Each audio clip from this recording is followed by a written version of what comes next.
সুবিধেও দিচ্ছে মেট্রো কর্তৃপক্ষ, কারণ হাওড়া থেকে শিয়ালদা 9 মিনিটে চলে যাওয়া যাবে।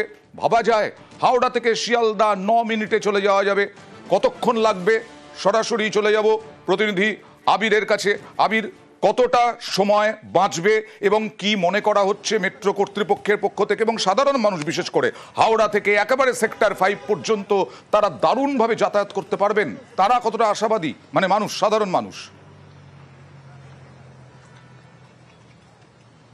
দেখো, এটা একেবারেই নতুন রুট, নতুন প্রযুক্তিতে তৈরি।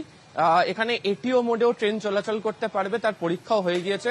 হাওড়া স্টেশন থেকে শিয়ালদা স্টেশন মাত্র 9 মিনিটে পৌঁছানো যাবে। হাওড়া থেকে এই মুহূর্তে এসপ্ল্যানেড ঢুকতে 5 মিনিটের একটু বেশি সময় লাগছে এবং এসপ্ল্যানেড থেকে শিয়ালদা 3 মিনিটের সময়ের মধ্যেই তারা মেট্রোকে নিয়ে যাবেন। 3 মিনিট 30 সেকেন্ডের একটা ব্যবধান ধরছেন।